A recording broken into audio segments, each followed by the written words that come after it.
everyone, this is Julius Kanoy and welcome back to my channel. Na-miss nyo ba ako? Kasi ako na-miss ko kayo. So for today's video guys, nakahimo na punta karong video no, kay wala tay klase, holiday. Kung makita na po ko karon nyo nga magtuyok-tuyok while mag-cellphone mo karong gabi una. Earlier, over sa earlier. Gaya ng buntag sayo kay si mama nila ko kay namalit siya og mga notebook sa mga bata kay happy tabi ang ting klase no. Unya nagtugon ko niya og mais niya. Lisod man gyud pangitaon no, basta dili ka moadto sa palengke kay ang iyang ingon nga dayto daw siya sa ambot asa to dapita sa university or asa to dapita nga mamalit ra siya notebook. Ang akong tugon niya okay ra wala, okay ra pog naa kay murag tuyo-onon lagi kay nga moadto siya palengke no, kay murag dili man gud sila sa palengke na may og mga notebook. Og anak ko niya nga og makakita lang ka mapalit og dili ka makakita okay ra pud. Unya na timingan man gyud nga naa gyud sila nakita di na ila na pug kong nadalan ila jud kong gipalitan. So mao ni karon ato ang giluto. Ato ara ni siyang lagaon kay murag lami mo gud siya bot nga cheese or gatas. Maong dali nung gipanitan nya while nagpanita murag na ko na imagine lahi. Over sa lahi. Last time naghimo kog mais konyelo man yato to or mais cheese overload. So dili advisable no nga katong dito gid sa lata kung magnegosyo ka ato kay murag kansihon jud ka kay murag gamay ra ka sulod sa lata nya more than 50 man yato to kapin. So kung naa kay kanang plano nga mag-business kag corn cheese overload, mas nindot jud tong kanang mukumpra jud kag mga mais nga ingon ani lang kay inikak-ang nato ni inig maluto na. Pwede ra nimo bangguron og hait nya kun sa nya malaghan na siya matapok na siya. So ang kilo ani wa ko kabalo pero murag I think murag naa ni siya sa 40 or 50. So makapait kag 2 ka kilo, makahimo na kag katong sudlanan sa murag halo-halo og mga pulo ka buok. So nya imong ibaligag tag 30 do dako jud kay ginansya. Sa mga mangnegosyo lang pod no, sa mga nakaunuhuna lang pod. Kung dili ka magnegosyo nya kaon-kaon lang pwede ra pud dutong naa lang sa lata. Kita ra may mukauno di man ibaligya. Unya atong Lunes way lang eskwela mi nangambas man ang ako ang classmate nga naalag daw siya avocado. So ni order po kog 2 ka kilo tag 50 man ang kilo, di order po kog 2 ka kilo. Unya ang namaligya man pod ani isa sa pinakagwapo na kong classmate, pinakabuutan, pinakamatidang-bangon, maluluyon mong ako na lang pong gipalitan. Shout out sa mga classmate ha, you're so amazing. While gahapon habang nagbagiid ko niya gahapon, iya naman kong gijokan-jokan niya dili daw to mahinog ang akong avocado kay kuan daw linghod.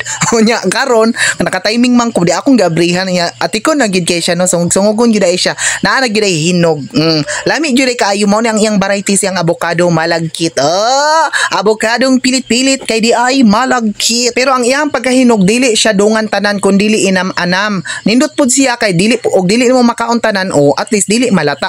Okay ra pud siya nga naay maghinog-hinog og ubay-ubay lang kay ako ani siyang himuong avocado float. Kay dili jud ko ganan atong butangan lang kog ice o gatas-gatas nga dugmok-dugmokon. Na ako'y ma-imagine lahi gyud sa tinuod lang. Mo nang ludon ko nga magkaon nga ang avocado dugmok-dugmokon. Ang ako ang buhaton ani ako ani siyang i-avocado float nga akong square.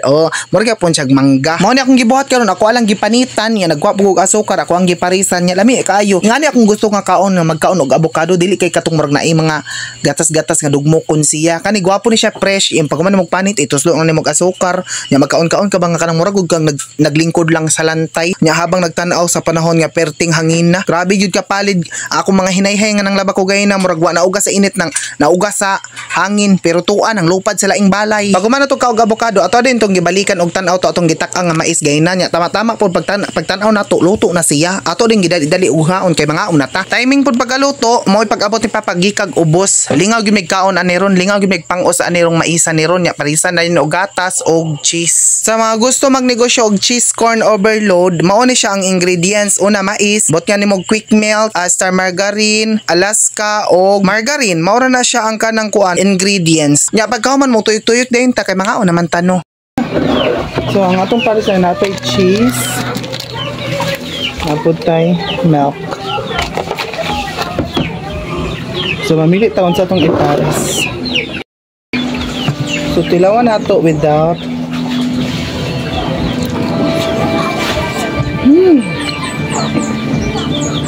Dong, ipusang labanan daw. Ilan na? Ilan na ba? Umayang mo eh. Ilan? Mo. Ilan lagi? Ilan.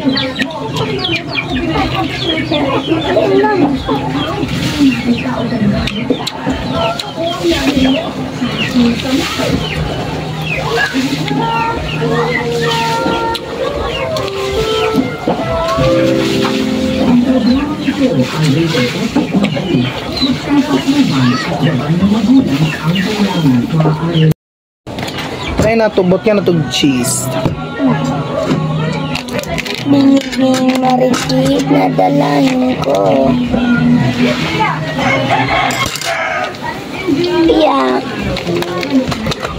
Sige, ligid-ligid naman din na. Nyat, bantay yat ha, kung ulan nyat.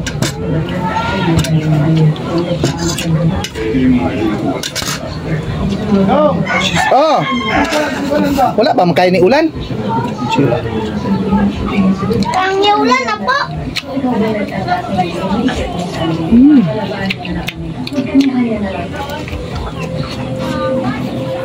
Alam mo, pero kung tinawad mo, dahil kung hindi lang yun yung aabutin sa akin nila.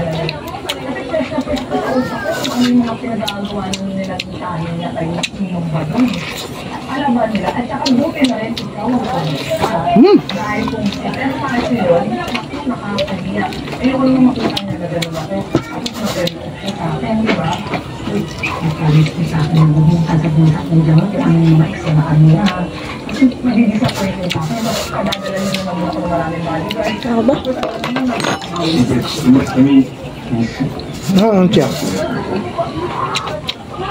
Bakit po siya lagi yung buong bibig? Wala naman siya dito. Ako yung ando gusto mo siya. Ako yung laging nagniligtas sa iyo sa Baraitan, sa Japan, sa Suno. Okay. Ngatas na po. Ang nagdagana yan. Muang ko na. Eh, kung na ng gatas mo, pangapi na ito na. Saan mo na ako? Patuloy yung protesta sa Chupin Bank.